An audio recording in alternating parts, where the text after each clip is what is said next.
What is up, Patriots Nation? You guys have no idea what kind of whirlwind is going on behind the scenes in Foxborough right now. The NFL market is absolutely on fire, and the decisions being made today could decide if we are just another team in the hunt or if we are actually taking over the AFC next season. Get your hearts ready because these moves are strategic, controversial, and involve names you know all too well. You are not going to believe what we have on tap for today. So grab a seat, smash that like button, and let us dive straight into the news. Also, make sure to subscribe to the channel as we push for that 1,000 subscriber milestone. You know that gut punch you just do not see coming first thing in the morning? Well, the Patriots front office just dropped a bombshell that is going to split opinions all across Foxborough. One of the most versatile weapons in our backfield, the guy who stepped up in major ways over the last 2 seasons, is officially packing his bags. We're talking about Antonio Gibson. The 27-year-old running back is being released in a move that feels cold to some, but it really shows the cutthroat nature of the NFL business.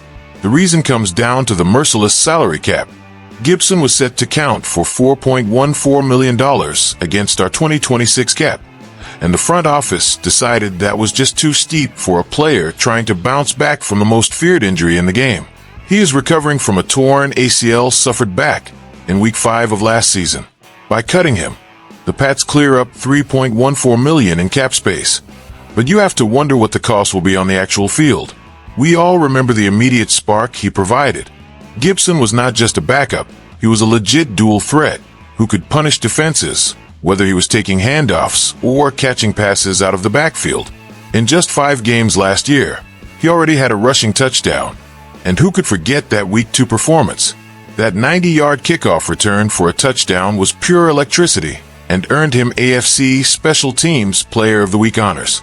Losing a guy with that kind of explosive return ability and backfield reliability is a calculated risk, but a dangerous one. Fans are already starting to ask if the cap space is really worth losing such a dynamic piece.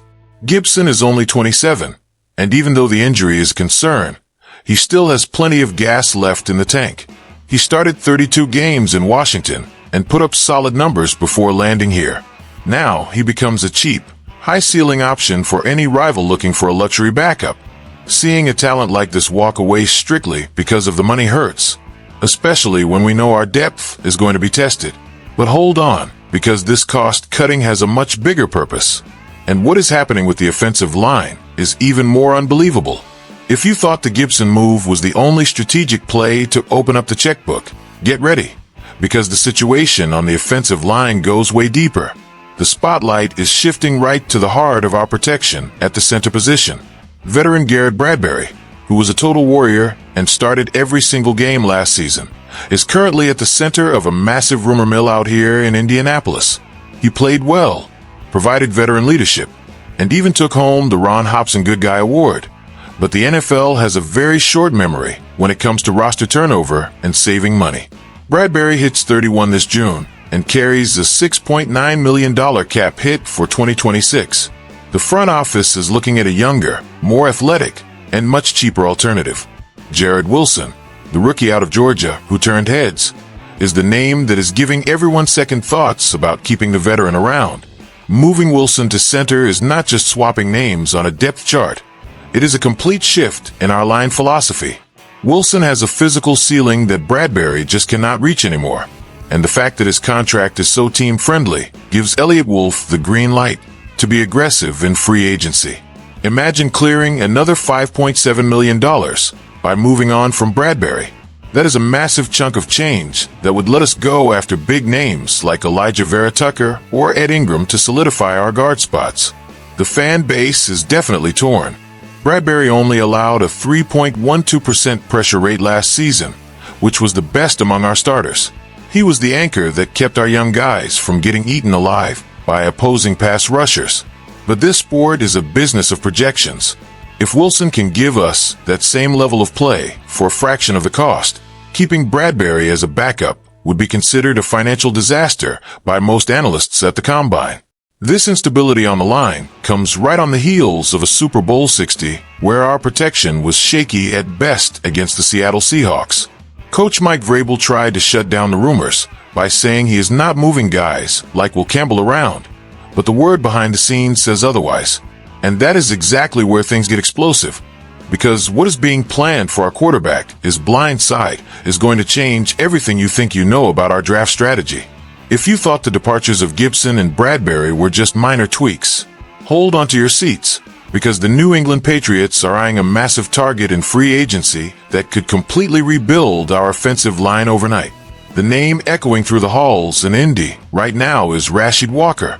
The 26-year-old blindside protector for the Green Bay Packers is about to hit the market, and according to insider Jason La Canfora, we are one of the 3 favorites to land him on a blockbuster deal.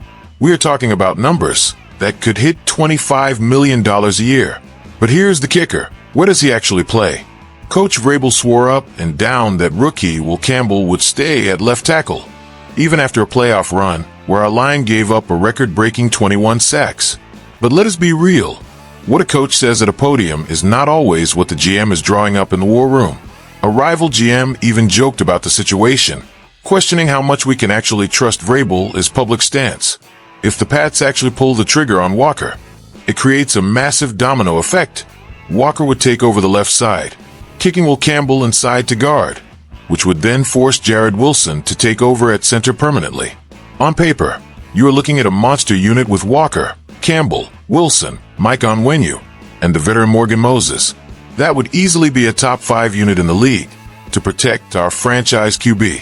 Fans are already losing it on social media, debating if it is worth spending that kind of cash on one lineman or if we should just trust the young guys to grow. There is an emotional risk here too, because moving Campbell after just 1 year could mess with the kid's confidence. On the flip side, you cannot ignore that Walker was the anchor that dragged the Packers back to the postseason, showing the kind of consistency we lacked during the biggest moments of Super Bowl 60. The competition is going to be brutal, with the Chiefs and Browns also lurking. Elliott Wolf is going to have to be surgical at the Combine this week. If he lands this deal, the New England Patriots stop being a rebuilding project and immediately become a physical powerhouse. And if you think the surprises stop there, the way all of this ties into the April draft is what is really going to blow your mind.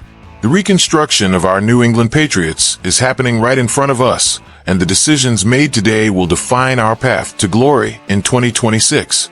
Between the tough goodbye to Antonio Gibson and the potentially massive arrival of Rashid Walker, it is clear this front office is not afraid to push all their chips into the middle to protect our future. The chess match on the offensive line with Jarrett Wilson and Garrett Bradbury is what separates a middle-of-the-pack team from a true contender. So, what do you think, Pats fans? Would you rather save the cap space or open up the vault to blindside our quarterback? Let me know in the comments, drop a like, and hit that subscribe button.